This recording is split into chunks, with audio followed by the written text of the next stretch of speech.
इसके साथ साथ देशी नस्ल क्यों महत्व की है कि विदेशी गोवंश में विदेशी लोगों ने सिद्ध किया, वो मांसाहार खिला रहे थे, ग्रोथ हार्मोन के इंजेक्शन दे रहे थे, ऑक्सीटोसिन का दे रहे थे। तो विदेशी गोवंश में A1 नाम का खतरनाक प्रोटीन मिला है, देशी गोवंश में A2 प्रोटीन है जो हृदय रोग, कैंसर और ऑटिज्म सबको रोकता है। विदेशी गोवंश बढ़ा रहा है।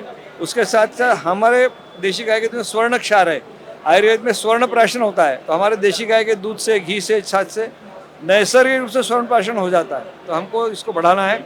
और जर्सी का दूध कैंसर कारक, भैंस का, बाकी चीज़ों का वो भी नुकसानदेह है, स्मरण शक्ति को नुकसान पहुंचाता है। तो इनको आगे ले जाना और इसका प्रबल जन जागरण। आज यहाँ पर हम गौटेक एक्सपो में हैं, लाखों लोग इसको देखेंगे।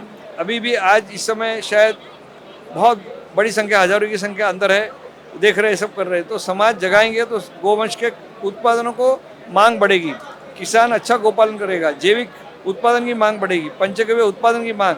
तो हमको इसको प्रसारित करना और इन उत्पादनों की गुणवत्ता क्या है, इसमें क्या विशेष फायदे हैं, ये बताना, ये बहुत ज़रूरी है। और हमारी देशी नस्लें जो टिकाऊ है, 25-25 साल तक जीती है। विदेशी गोवंश को, जर्सी होल्स्टीन को ब्रुसोलिसिस, रिंडरबर्ग थैलेरियोसिस होता है, वो रोग कारक है, वो जल्दी बांझपन का शिकार होती है, वो जल्दी मृत्यु दर की तरफ जाती है, इनके बछड़े काम नहीं करते। इसलिए विदेशी गोवंश पूरी तरह से त्यागना जरूरी है, वो देश में नहीं होना चाहिए। तो हमको ये संकरीकरण रोकना है, हमारे नस्लों को बढ़ाना है। हम गोबर से मूर्तियाँ बना रहे, गणेश जी से लेकर दिए से लेकर उनके पच्चीने, बहुत सारी चीज़ें गोबर से बन रही है। ये गोबर शिल्प बोला जाता है, इससे माताओं बहनों सबको रोजगार मिल रहा है। तो हम बोलते हैं हर हाथ को काम देंगे। अभी आर्टिफिशियल इंटेलिजेंस, कृत्रिम ज्ञान का संकट है। अभी पश्चिम के बहुत सारे देश आग में झुलस रहे हैं, मतलब बहुत लड़ाई चल रही है। इसमें गोवंश ही एकमात्र आधार है।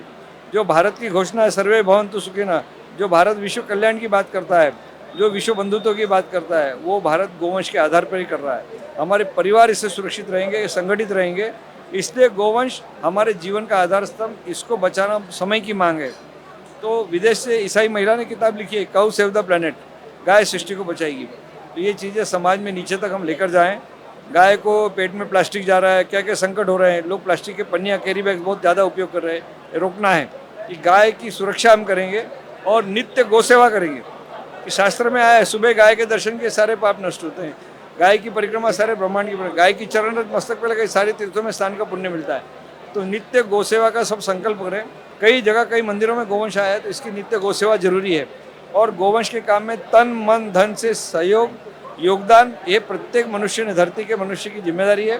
क्योंकि हमने घोषणा की है, गावो विश्व से मातृ, गाय विश्व की माता है। तो हमको दुनिया को सिद्ध करके दिखाना है। और ये जो आग में झुलस रहे, इनको एकमात्र आशा की किरण गाय है, गोवंश है, इसको बचाना ये हमारे लिए, सबके लिए आने वाले भविष्य को सुरक्षित करना अनिवार्य है। अतः आप सबसे विशेष प्रार्थना है, आप लोग बहुत मेहनत कर रहे हैं, इस काम को जितना बल देंगे, इतना भारत में हम जो बोलते हैं धर्म संस्थापनार्थाय संभवम युगे, वो साकार होगा। और सही अर्थ में लोगों को हर हाथ को काम देने की बात, सर्वे भवन्तु, ये सब चीज़ें साकार करेंगे। इसलिए सबको वंदन करता हूँ। इस काम में आप सबका सहयोग होगा, ऐसी प्रार्थना करता हूँ। सबको नमस्कार, जय श्री राम, हरे कृष्णा। बहुत सारे किसान का ये क्या मानना है कि उनको क्वांटिटी चाहिए होता है अनाज, मतलब ज़्यादा उपजाऊ। वो जैविक खाद, गोबर वगैरह नहीं करके, और वो लोग बाहर से बहुत सारे खाद ले आते हैं, जिससे हमारी जो ज़मीन है वो भी, उनका भी उपजाऊ कम होते जा रहा है। लेकिन वो शॉर्ट में अभी फ़िलहाल वो क्षणिक फ़ायदा वो देख रहे हैं। वो उनका कहना है कि हमें क्वांटिटी ज़्यादा चाहिए। तो ऐसे किसानों को आप क्या कहना चाहिए? देखिए, खाली क्वांटिटी की बात वो सोचते हैं, क्योंकि ऐसा वातावरण बन गया है।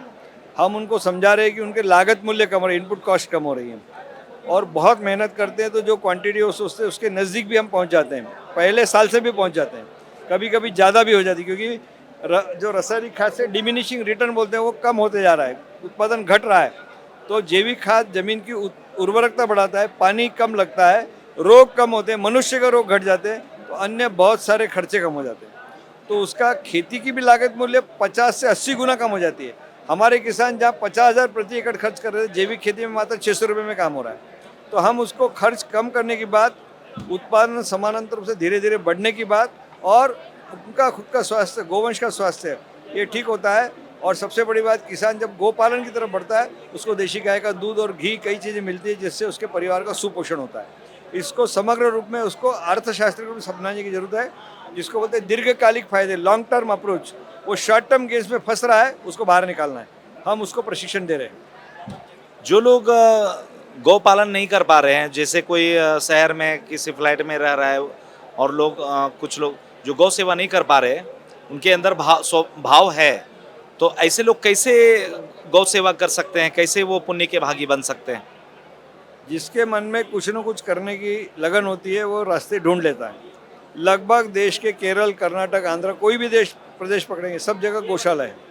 तो गोवंश की नित्य गौसेवा का संकल्प, वहाँ जाके कुछ खिलाना, वहाँ पर कुछ कभी हो सकता है सहयोग देना, और कभी कभी नज़दीक में हो सकता है कोई किसान गोपालक हैं, कोई अच्छा केंद्र है जहाँ गोवंश की देखरेख अच्छी हो रही, तो उस केंद्र से जुड़ जाना और वहाँ बीच बीच में जाते रहना। तो ये महत्व का विषय है। और सबसे महत्व का कि नित्य गोग्रास देना, कि रोज़ गाय को गाजर, केला के कुछ न कुछ देना, तो वो उनका जुड़ाव बना रहेगा। और ये पंचगव्य के जितने उत्पाद शहरी लोग वापरेंगे, उपयोग करेंगे, उनकी बड़ी रूप में गौ सेवा होगी। तो प्रत्यक्ष जाके भी करेंगे, उत्पादन उपयोग करके करेंगे, प्रचार प्रसार करके करेंगे, साहित्य का प्रचार प्रसार, इससे बहुत बड़ा बल मिलेगा। बहुत अच्छा काम है।